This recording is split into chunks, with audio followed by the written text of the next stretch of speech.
ओम शांति। आज प्यारे शिव बाबा के 15 अप्रैल के साकार महावाक्य। आज की मुरली। प्यारे बाबा, हम आत्मा रूपी पार्वतियों के सामने अमरनाथ बन करके बैठे हैं, उपस्थित है। सारी मुरली इस संबंध से, जैसे अमरनाथ बाबा हम आत्मा रूपी पार्वती अर्थात पर वृत्ति में रहने वाली आत्माओं के साथ जैसे अमरनाथ बाबा रूह रिहान कर रहे हैं और आत्मा रूपी पार्वती को अमर कथा सुना रहे हैं। बाबा के एक एक वर्षन आज अमर कथा के स्वरूप में है और अमरपुरी में जाने के लिए अमरनाथ बाबा आत्मा को तैयार कर रहे हैं। तो पहली तैयारी बाबा कहते हैं कि बच्चे, जैसे बाबा अमरनाथ है वैसे तुम आत्मा भी वास्तव में अविनाशी अमर हो। उस अपने सत्य स्वरूप में स्थित रहना, यह है अमरपुरी में जाने की तैयारी। दूसरा बाबा कहते हैं उस अमरपुरी में जाने के लिए इस मृत्यु लोक से बेहद के वैरागी बनो, क्योंकि जब तक बेहद का वैराग नहीं है, जो ये मृत्यु लोक समाप्त होने वाला है, उससे आत्मा वैरागी नहीं बनती है, तब तक सत्य अमरनाथ बाबा के साथ वो प्यार भरा निरंतर संबंध नहीं रख सकती है। और तीसरा बाबा अमरपुरी में जाने की तैयारी बताते हैं कि बच्चे, अपने आप में तो अमर स्वरूप हो ही, परंतु ये भी प्रैक्टिस करो। बाबा कहते अवस्था जमाओ, बार बार ये प्रैक्टिस करो कि मैं आत्मा अपने आत्मा भाई के साथ बात कर रही हूँ, किसी को ज्ञान भी शेयर कर रहे हैं। तो ये प्रैक्टिस कि मैं आत्मा अपने आत्मा भाई को ज्ञान समझा रही हूँ। तो इस रीति से अमरपुरी में जाने के लिए आत्मा रूपी पार्वती जैसे तैयार हो जाती है।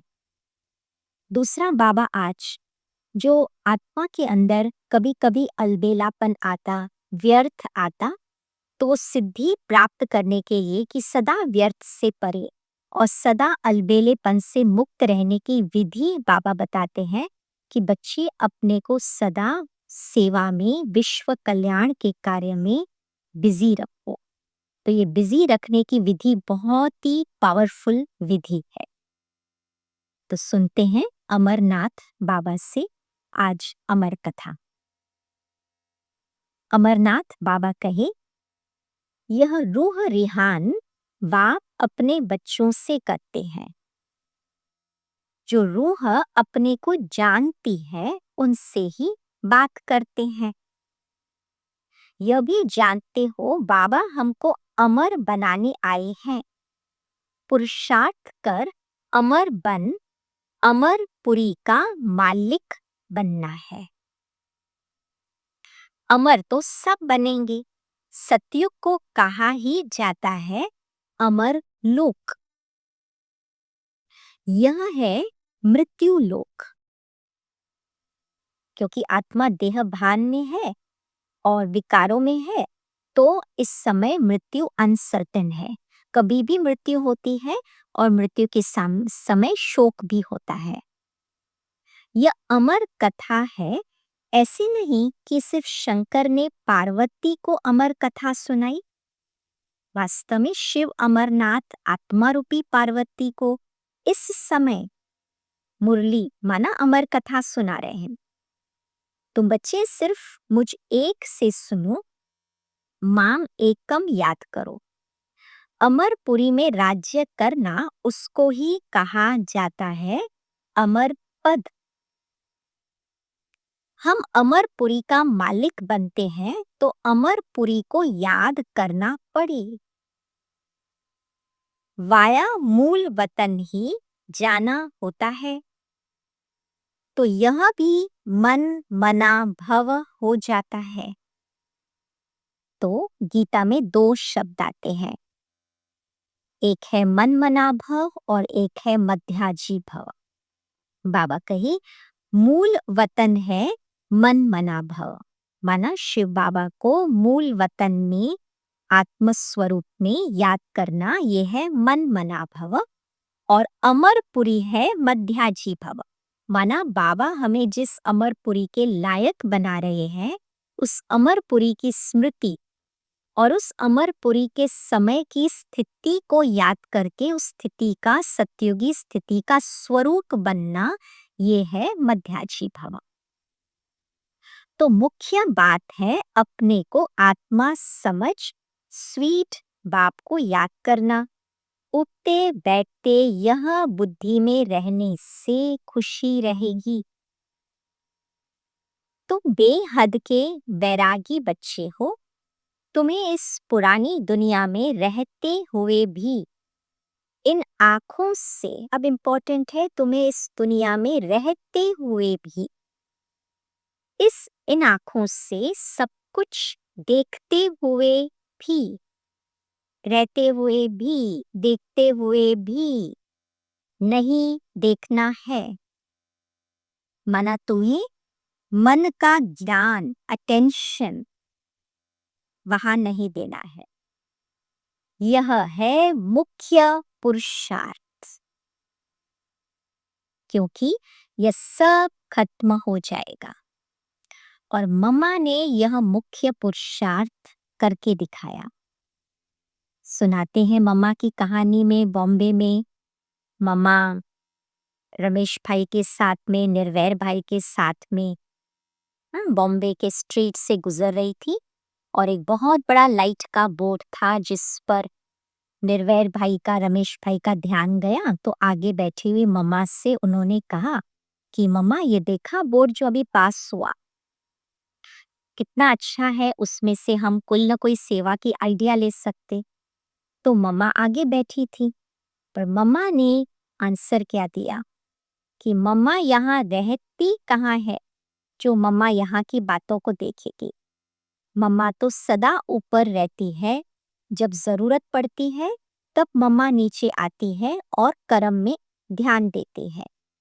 ये है इस दुनिया में रहते हुए, दुनिया को देखते हुए नहीं देखना। केवल जब काम की बात है तब आत्मा अपना रोल प्ले करे, एक्टिव मोड पर आ जाए। बाबा कहे यह है मुख्य पुरुषार्थ। क्यों? क्योंकि यह सब खत्म हो जाना है। ऐसे नहीं कि संसार बना ही नहीं है, बना हुआ है, परंतु उनसे वैराग आ जाता है, अर्थात सारी पुरानी दुनिया से वैराग। बुद्धि से समझते हो कि यह पुरानी दुनिया है, यह हमारा अंतिम जन्म है, अभी हम सबको वापस जाना है। संगम युग पर ही बाप चेंज करते हैं। तो अब बाप कहते हैं मन मना भव, मैं आत्मा हूं, मुझे याद करना। बाबा को आत्म स्वरूप में याद करना, यह है मन मना भव। तुम बच्चों को अपनी आत्म अभिमानी अवस्था बनाने के लिए बहुत प्रैक्टिस करनी है। मैं आत्मा हूं, अपने भाई आत्मा को संदेश सुनाता हूं। हमारा भाई इन ऑर्गन्स द्वारा सुनता है, ऐसी अवस्था जमाओ। ये अवस्था बाबा क्यों कह रहे हैं?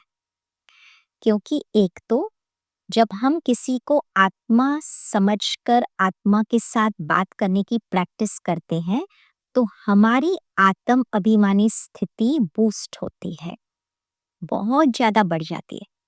दूसरा, जब हम दूसरे को भी आत्मा समझ करके आत्म भाई के रीति से ज्ञान सुनाते हैं, तो उस आत्मा की भी आत्मिक स्थिति बनाने के लिए हम हेल्प करते हैं। तीसरा, जब आत्मा आत्मा से बात कर रही है, तो दोनों के बीच का जो ऑरा है वो सोल कॉन्शियस ऑरा बन जाता है। माना वातावरण में आत्म अभिमानी स्थिति का प्रभाव पड़ता है, जिस प्रभाव का जो बेनिफिट है वो औरों को भी प्राप्त होता है, उस ऑरा में फिर और कोई भी आ जाता है बाद में या उस समय पर, उसे भी आत्म अभिमानी फ्लेवर फील होता है और वो भी आत्म अभिमानी बन जाते हैं। और चौथा, आत्म अभिमानी स्थिति से बाबा सहज याद रहता है। तो बाबा कहे ये अवस्था जमाओ, बाप को याद करते रहो तो विकर्म विनाश होते रहेंगे। खुद को भी आत्मा समझो, उनको भी आत्मा समझो, तब पक्की आदत हो जाए। यह है गुप्त मेहनत, क्योंकि ऊपर से तो दिखेगा कि कोई ज्ञान सुना रहे हैं, परंतु अंदर से अभ्यास हो रहा है आत्म अभिमानी दृष्टिवृत्ति का। अंतर्मुख हो इस अवस्था को पक्का करना है। जितना समय निकाल सको उतना इसमें लगाओ। तो आज सारा दिन हम ये ध्यान रखेंगे, जिस भी आत्मा के साथ बात कर रहे हैं, अटेंशन आत्म अभिमानी स्थिति से आत्मा से बात कर रहे हैं। 8 घंटे तो धंधा आदि भल करो, नींद भी करो, बाकी इसमें समय लगाओ। 8 घंटा तक पहुंचना है, तब तुमको बहुत खुशी रहेगी। मुख्य बात बाप को याद करना है और सृष्टि चक्र को याद करना है। कोई विकर्म नहीं करना है, गृहस्थ व्यवहार में भी रहना है, पवित्र जरूर बनना है। जो बच्चे रूहानी सर्विस पर तत्पर रहते हैं, जो योग में रहकर सर्विस करते हैं, वही सतयुगी राजधानी स्थापन करने में मददगार बनते हैं। सर्विसेबल बच्चों को बाप का डायरेक्शन है, आराम हराम है। जो बहुत सर्विस करते हैं वह जरूर राजा रानी बनेंगे। जो जो मेहनत करते हैं, आप समान बनाते हैं, उनमें ताकत भी रहती है। सेवा की भी ताकत होती, सेवा का बल जमा होता। स्थापना तो ड्रामा अनुसार होनी ही है। अच्छी रीति सब पॉइंट्स धारण कर सर्विस में लग जाना चाहिए। सर्विस ही सर्विस, तब ऊंच पद पाएंगे। बादल आए, रिफ्रेश होकर गए सर्विस पर। जो अच्छी रीति धारणा करते हैं, बाप को याद करते हैं, उनके चेहरे से ही मालूम पड़ता है, बाबा हम तो आपसे पूरा वर्षा लेंगे। तो उनके अंदर खुशी के ढोल बजते रहेंगे, बहुत ज्यादा खुशी होती है। सर्विस का बहुत शौक होगा, रिफ्रेश हुए और यह भागे। फिर सुनते हैं आज का वरदान। विश्व कल्याण के कार्य में सदा बिजी रहने वाले विश्व के आधार मूर्त भव। विश्व कल्याणकारी बच्चे स्वप्न में भी फ्री नहीं रह सकते हैं। स्वमान इंपॉर्टेंट है। आत्मा अपने को कौन सी सीट पर सेट कर रही है? मैं आत्मा विश्व कल्याणकारी हूँ। जो दिन रात सेवा में बिजी रहते हैं, उन्हें स्वप्न में भी कई नई नई बातें, सेवा के प्लान्स, सेवा के तरीके दिखाई देते हैं। वे सेवा में बिजी होने के कारण, बिजी होना ये विधि है और विधि का आधार है स्वमान। मैं विश्व कल्याणकारी आत्मा हूँ। तो सेवा में बिजी होने के कारण अपने पुरुषार्थ के व्यर्थ से, अपने पुरुषार्थ का व्यर्थ मतलब मेरे से क्यों नहीं हो रहा है, मैं जितना सोचती हूँ उतना क्यों नहीं हो रहा है, जितना मुझे बाबा को याद करना है वो क्यों याद टिकती नहीं है, क्यों याद में माया विघन डालती है, क्यों मन भटकता है। ये अपने पुरुषार्थ का व्यर्थ और औरों के भी व्यर्थ से बच जाते हैं। कौन क्या कर रहा है, हाँ? उनके सामने बेहद विश्व की आत्माएं सदा इमर्ज रहती हैं। इंपॉर्टेंट, विश्व कल्याणकारी आत्मा के स्वमान में क्या दिखाई देगा? सारे विश्व की आत्माएं सदा इमर्ज रहती हैं। दादी जानकी जी का स्मृति दिवस पिछले महीने मनाया गया, तो दादी के अव्यक्त संदेश में वतन से ये जो संदेश प्राप्त हुआ, तो दिखाया वतन में कि दादी के हाथ में विश्व का ग्लोब था और जैसे कि ग्लोब के साथ दादी खेल रही है, क्योंकि दादी का लंबे समय तक साकार में होते हुए उस आत्मा का स्वमान पक्का था, मैं विश्व कल्याणकारी आत्मा हूं। इसलिए दादी कभी भी फ्री व्यर्थ के कारण नहीं दिखती थी, दादी सदा बिजी विश्व कल्याण में। तो उनके सामने बेहद विश्व की आत्माएं सदा इमर्ज रहती हैं, उन्हें जरा भी अलबेलापन आ नहीं सकता। ऐसे सेवाधारी बच्चों को आधार मूर्त बनने का वरदान प्राप्त हो जाता है। स्लोगन है, संगम युग का एक एक सेकंड वर्षों के समान है, इसलिए अलबेलेपन में समय नहीं गवाओ। बाबा ने अलबेलेपन को दो बातों में बताया, एक स्वयं के पुरुषार्थ का व्यर्थ और एक दूसरों को देख करके व्यर्थ चलाना।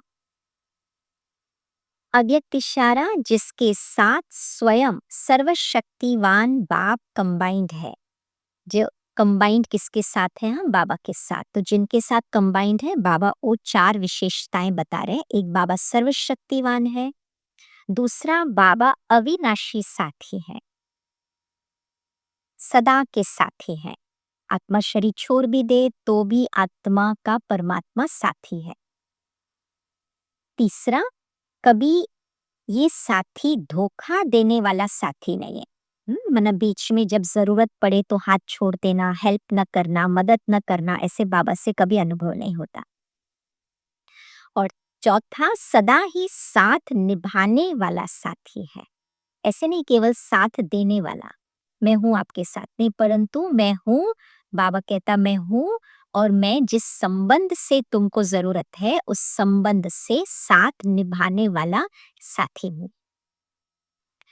तो जहां सर्वशक्तिवान बाप कंबाइंड है, सर्वशक्तियां स्वतः उनके साथ होंगी। जहां सर्वशक्तियां हैं वहां सफलता न हो, यह असंभव है। कोई अच्छा साथी लौकिक में भी मिल जाता है तो उसको छोड़ नहीं सकते हैं। तो प्यारे बाबा समझाते कि इतना अच्छा साथी मिला है, पावरफुल भी है, सदा का है और सदा साथ निभाने वाला है, कभी धोखा देने वाला नहीं है। तो फिर आत्मा को और अंदर से उमंग आता, ऐसे साथी को सदा अपने साथ रखना, कंबाइंड। तो आज का दिन कंबाइंड दिन समझे।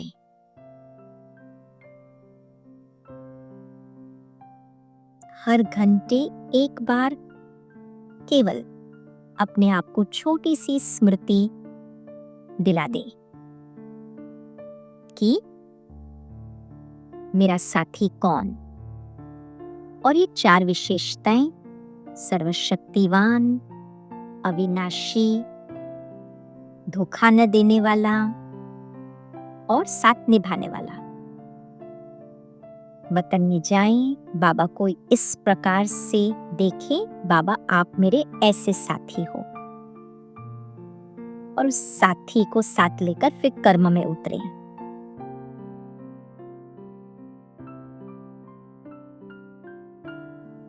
ओम शक्ति। Thank you Baba.